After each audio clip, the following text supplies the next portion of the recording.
Ešte počas júla prebehlo vyhodnotenie skúšobnej prevádzky zavádzania procesných tímov v oddeleniach údržba a interná logistika.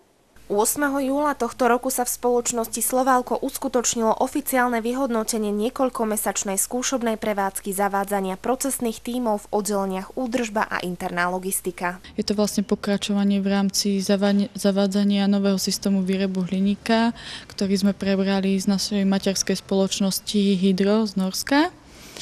No a taktiež sa tohto zhodnotenia zúčastnili členovia výrobných prevádzok, ktorí teda odovzdali svoje skúsenosti, svoje podnety, ako to celé vnímajú, že aj na iných prevádzkach teda sa pokračovalo so zavádzaním procesných tímov. Presne boli odprezentované tieto veci, aby sme ich mohli využívať ďalej v praxi. Hlavne to bolo vyhodnotenie výsledkov našej práce, v podstate spoločnej, jak výrobných prevádzok, tak aj podporných prevádzok, ktoré členom sme aj my, v podstate všetci, ktorí sme sa tam zúčastnili. Ako ste spokojní s vyhodnotením? No, určite máme na čom pracovať aj ďalej. Bol to len začiatok celého toho procesu a verím tomu, že sa to bude stále len zlepšovať. Pre obidve oddelenia bola v rámci zhodnotenia vypracovaná záverečná správa. V nej boli zahrnuté výsledky dotazníkovej akcie, názory zamestnancov príslušných oddelení a zhodnotenie plnenia stanovených ukazovateľov jednotlivých tímov.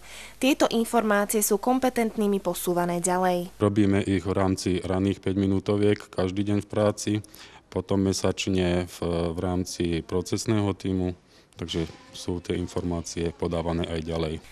Súčasťou záverečnej správy bol aj akčný plán s úlohami. Tie sú odozvou na poukázané nezrovnalosti v rámci dotazníkov a podnetov zamestnancov z oboch oddelení. Podľa koordinátorky AMS má záverečná správa pre zamestnancov spomínaných oddelení veľký význam. Ja si myslím, že určite, lebo všetky pozitíva a hlavne teda negatíva alebo návrhy na zlepšenia sme zahrnuli v akčných plánoch, ktorým sa budeme venovať v nasledujúcom období. V nasledujúcom období sa obidve oddelenia sústredili na tvorbu štandardov a zákaznícko-dodávateľských dohôd. Vedenie spoločnosti ďakuje zamestnancom oddelenia údržby a internej logistiky za aktívny prístup pri príprave implementácie procesných tímov a počas skúšobnej prevádzky. Začiatkom 8. mesiaca sa v neďalekých Vyhniach uskutočnil seminár s dodávateľmi prác v spoločnosti Slovalko. Seminár zameraný na podporu bezpečného správania zo strany vedúcich zamestnancov a ich podporu pre všetkých zamestnancov dodávateľských firiem, ktoré pracujú v spoločnosti Slovalko, sa uskutočnil 10. augusta. Samozrejme prítomní boli dodávateľia prác. Cieľom seminára bolo priniesť informácie ohľadom zlepšovania v bezpečnosti a zapojiť do tohto procesu aj našich dodávateľov. Koľko dodávateľov sa zúčastnilo tohto seminára? Tohto seminára sa zúčastnilo 29 dodávateľov v pracovných pozíciách vedúci alebo majster.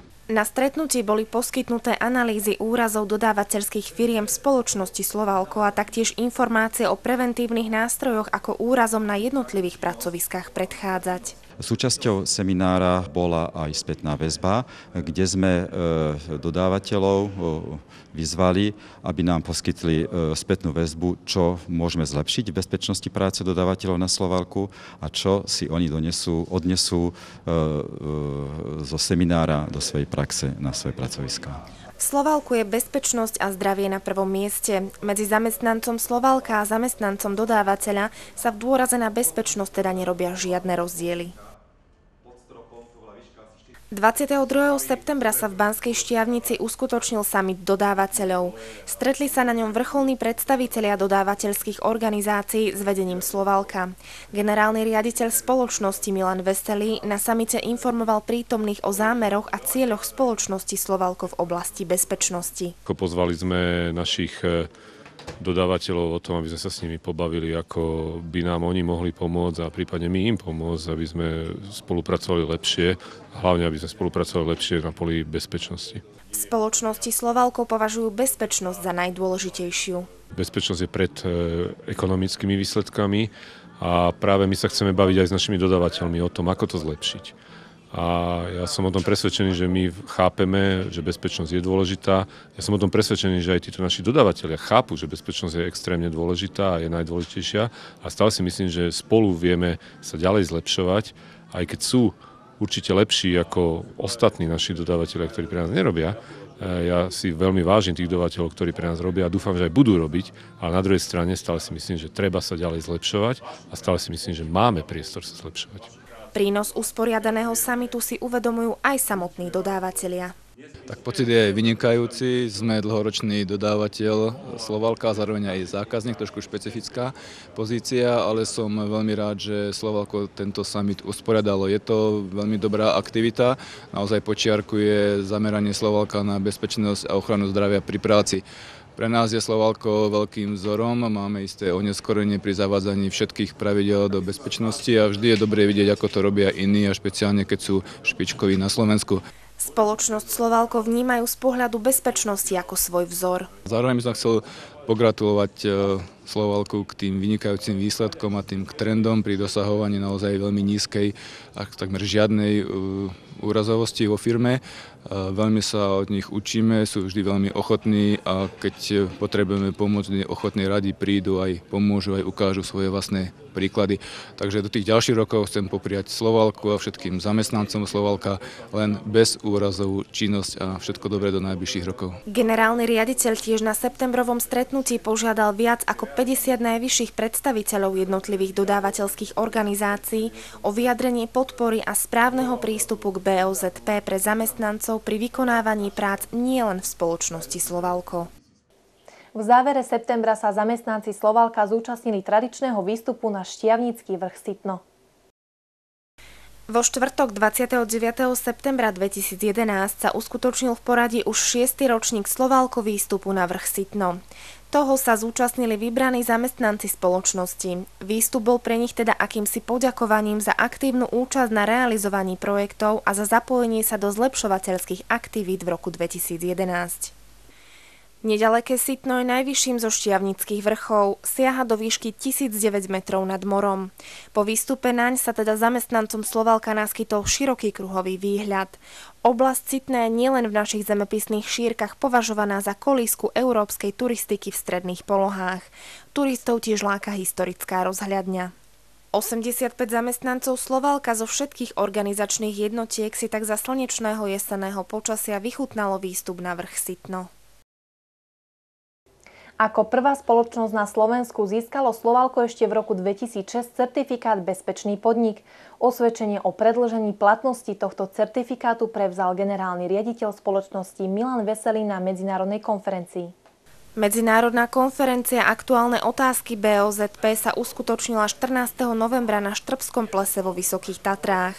Z rúk tajomníčky Ministerstva práce, sociálnych vecí a rodiny Lucie Nikolsonovej a generálnej riaditeľky Národného inšpektorátu práce Jany Popovičovej prevzal generálny riaditeľ Slovalka Milan Veselý osvedčenie o predĺžení platnosti certifikátu Bezpečný podnik.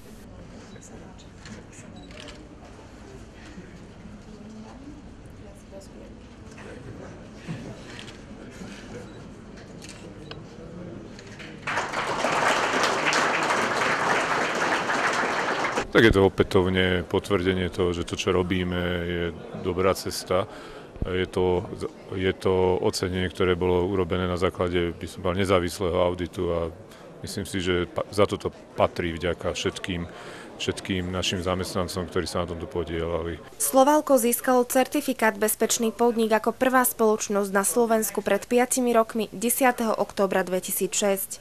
Na predĺženie platnosti certifikátu bol vykonaný interný audit so zameraním na dosiahnuté výsledky v oblasti BOZP, na úroveň riadenia a organizáciu BOZP s ohľadom na legislatívu Európskej únie a Slovenska. To dáva na 5 rokov.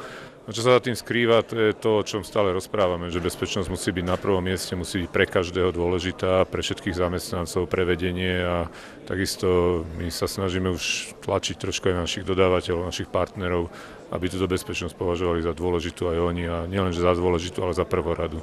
Vzhľadom na to, že výsledky auditu boli kladné, Slovalko požiadalo riadiacu komisiu programu Bezpečný podnik na Národnom inšpektoráte práce o predĺženie platnosti tohto certifikátu. Riadiaca komisia po posúdení podmienok a výsledkov rozhodla o predĺžení platnosti. Ministerstvo práce, sociálnych vecí a rodiny teda vydalo osvedčenie o predĺžení platnosti certifikátu pre spoločnosť Slovalko.